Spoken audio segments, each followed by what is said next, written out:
ಹೊರಗಡೆ ಜೋರಾಗಿ ಮಳೆ ಬರ್ತಿರ್ಬೇಕಾದ್ರೆ ಕೈಲಿ ಬಿಸಿ ಬಿಸಿ ಕಾಫಿ ಅಥವಾ ಟೀ ಜೊತೆಗೆ ಕ್ರಿಸ್ಪಿಯಾಗಿರುವಂಥ ಬಿಸಿ ಬಿಸಿಯಾಗಿರುವಂಥ ಬೋಂಡ ಇದ್ದರೆ ಎಷ್ಟು ಟೇಸ್ಟಿಯಾಗಿರುತ್ತಲ್ಲ ತಿನ್ನೋಕ್ಕೆ. ಕಾಫಿ ಜೊತೆ ಟೀ ಜೊತೆ ಬನ್ನಿ ಹಾಗಿದ್ರೆ ಟೇಸ್ಟಿಯಾಗಿರುವಂಥ ಒಂದು ಡಿಫ್ರೆಂಟ್ ಸ್ಟೈಲಲ್ಲಿ ಬೋಂಡ ಮಾಡೋದು ತೋರಿಸ್ತಾ ಇದ್ದೀನಿ.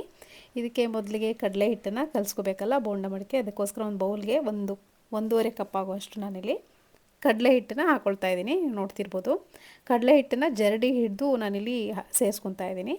ಇದಕ್ಕೆ ನಾನಿಲ್ಲಿ ಒಂದು ಸ್ಪೂನ್ ಆಗೋಷ್ಟು ಉಪ್ಪು ಹಾಕ್ಕೊಂಡಿದ್ದೀನಿ, ಅಥವಾ ರುಚಿಗೆ ಎಷ್ಟು ಬೇಕಷ್ಟು ನೀವು ಹಾಕ್ಕೋಬೋದು.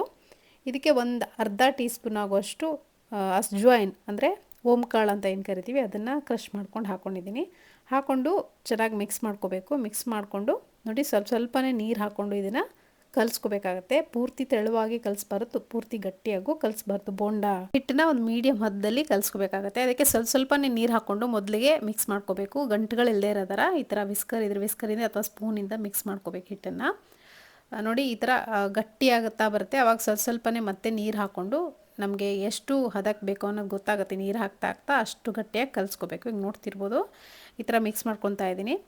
ಕ್ಲೀನಾಗಿ ಗಂಟುಗಳಿಲ್ದರ ಮಿಕ್ಸ್ ಮಾಡ್ಕೊಂಡು ಆದಮೇಲೆ ನೋಡಿ ಈ ಥರ ಬಂದಿದೆ. ಇದಕ್ಕೆ ನಾನಿಲ್ಲಿ ಒಂದು ಅರ್ಧ ಟೀ ಸ್ಪೂನ್ ಆಗೋಷ್ಟು ಸೋಡಾ ಹಾಕ್ಕೊಂಡಿದ್ದೀನಿ, ಬೇಕಿಂಗ್ ಸೋಡಾ ಹಾಕ್ಕೊಂಡು ಮತ್ತೆ ಈ ಥರ ಚೆನ್ನಾಗಿ ಬೀಟ್ ಮಾಡ್ಕೋಬೇಕು. ಸ್ಪೂನಿಂದ ಚೆನ್ನಾಗಿ ಬೀಟ್ ಮಾಡಿಕೊಂಡು ಇದನ್ನು ಒಂದು 5ರಿಂದ 10 ನಿಮಿಷ ಅಥವಾ 2 ನಿಮಿಷ, ಟೈಮ್ ಇಲ್ಲ ಅಂದರೆ 2 ನಿಮಿಷ ಇಟ್ಟರು ಸಾಕು, ಚೆನ್ನಾಗಿ ನೆನ್ಕೊಳ್ಳುತ್ತೆ ಹಿಟ್ಟು.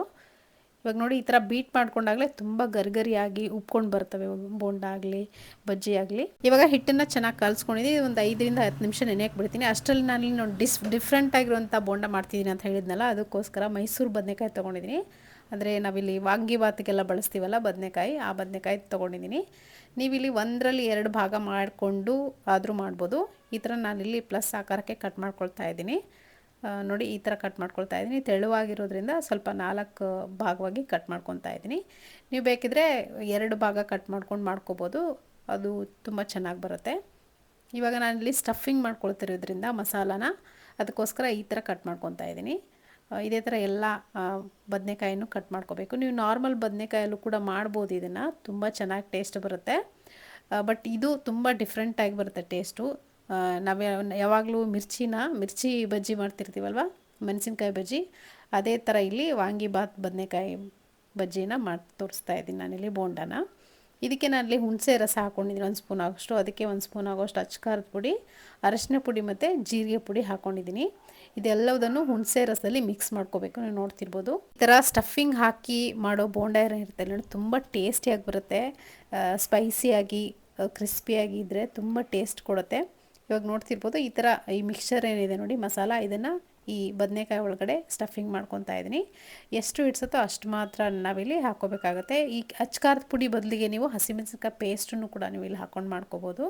ಅದು ಕೂಡ ಡಿಫ್ರೆಂಟಾಗಿ ಟೇಸ್ಟಿಯಾಗಿ ಬರುತ್ತೆ. ಸ್ವಲ್ಪ ಸ್ಪೈಸಿಯಾಗಿ ಇರಬೇಕು, ಜಾಸ್ತಿ ಖಾರ ಇರಬೇಕು, ಆವಾಗಲೇ ಟೇಸ್ಟ್ ತುಂಬ ಚೆನ್ನಾಗಿರುತ್ತೆ. ಇವಾಗ ಎಲ್ಲವನ್ನು ಸ್ಟಫ್ ಮಾಡ್ಕೊಂಡಿದ್ದೀನಿ ಮಸಾಲೆನ. ಈಗ ನೋಡಿ ಹಿಟ್ಟು ಕೂಡ ತುಂಬ ಚೆನ್ನಾಗಿ ನೆಂದಿದೆ. ಏನಿಲ್ಲ, ಜಸ್ಟು ಈ ಥರ ಡಿಪ್ ಮಾಡಿಕೊಂಡು ಎಣ್ಣೆ ಎಲ್ಲ ಹಾಕ್ಕೊಂಡು ಫ್ರೈ ಮಾಡಿಕೊಂಡ್ರೆ ಆಯಿತು. ತುಂಬ ಟೇಸ್ಟಿಯಾಗಿರುವಂಥ ಗರ್ಗರಿಯಾಗಿರುವಂಥ ಡಿಫ್ರೆಂಟ್ ಆಗಿರುವಂಥ ಬೋಂಡ ರೆಡಿ ಆಗುತ್ತೆ. ಇವಾಗ ಎಣ್ಣೆ ಕೂಡ ಕಾಯಕ್ಕಿಟ್ಟಿದ್ದೀನಿ, ಎಣ್ಣೆ ಚೆನ್ನಾಗಿ ಕಾಯ್ದಿದೆ. ಒಂದೊಂದಾಗೆ ನಾವಿಲ್ಲಿ ಬೋಂಡಗಳನ್ನು ಹಾಕ್ಕೋಬೇಕು. ನೋಡ್ತಿರ್ಬೋದು ಪಾತ್ರೆ ಎಷ್ಟು ಇಡ್ಸುತ್ತೋ ಅಷ್ಟು ಮಾತ್ರ ಹಾಕ್ಕೊಳ್ತಾ ಇದ್ದೀನಿ.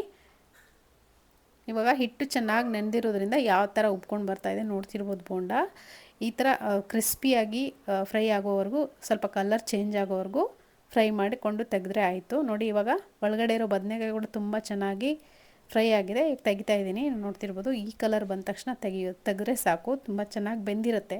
ಇವಾಗ ಇದೇ ಥರ ನಾನು ಎಲ್ಲ ಬೋಂಡಗಳನ್ನು ಫ್ರೈ ಮಾಡ್ಕೊಂಡು ತೆಗಿತೀನಿ. ನೋಡ್ತಿರ್ಬೋದು ಈ ಸುಮಾರು ಥರದ ಬೋಂಡಗಳನ್ನ ಮಾಡ್ತೀರಾ. ಮಿರ್ಚಿ ಬಜ್ಜಿ ಅಂತ ಕರಿತೀವಲ್ಲ, ಅದನ್ನು ಮಾಡಿರ್ತೀರ. ಅದೇ ಥರ ಈ ಥರ ಮೈಸೂರು ಬದನೆಕಾಯಿಂದ ಒಂದು ಸತಿ ಬೋಂಡ ಮಾಡ್ಕೊಂಡು ನೋಡಿ, ತುಂಬ ರುಚಿಯಾಗಿರುತ್ತೆ, ಟೇಸ್ಟಿಯಾಗಿರುತ್ತೆ. ಒಂಥರ ಡಿಫ್ರೆಂಟ್ ಆಗಿರುವಂಥ ಟೇಸ್ಟ್ ಕೊಡುತ್ತೆ. ಆದರೆ ಇದಕ್ಕೆ ಸ್ವಲ್ಪ ಸ್ಪೈಸ್ ಜಾಸ್ತಿ ಹಾಕಬೇಕು. ಒಳಗಡೆ ಸ್ಟಫಿಂಗ್ ಮಸಾಲೆ ಏನಿರುತ್ತಲ್ಲ, ಸ್ವಲ್ಪ ಖಾರವಾಗಿದ್ದರೆ ತುಂಬ ಚೆನ್ನಾಗಿರುತ್ತೆ. ಯಾಕಂದರೆ ಬದನೆಕಾಯಿ ಸಪ್ಪೆ ಇರುತ್ತಲ್ಲ, ಹಾಗಾಗಿ ಸ್ವಲ್ಪ ಹಸಿಮೆಣಸಿನ್ಕಾಯಿ ಪೇಸ್ಟು ಅಥವಾ ಅಚ್ಕಾರದ ಪುಡಿ ಎಲ್ಲ ಹಾಕಿ ಸ್ಟಫಿಂಗ್ ಹಾಕಿ ಮಾಡಿದ್ರೆ ತುಂಬ ರುಚಿಯಾಗಿರುತ್ತೆ. ಸಂಜೆ ಟೈಮ್ ಟೀ ಕಾಫಿ ಜೊತೆಗೆ ಮಳೆ ಬರ್ತಿರ್ಬೇಕಾದ್ರೆ ಒಂದು ಕೈಲಿ ಕಾಫಿ, ಒಂದು ಕೈಲಿ ಬೋಂಡ ಇದ್ದರೆ ಎಷ್ಟು ಚೆನ್ನಾಗಿರುತ್ತೆ ಟೇಸ್ಟು.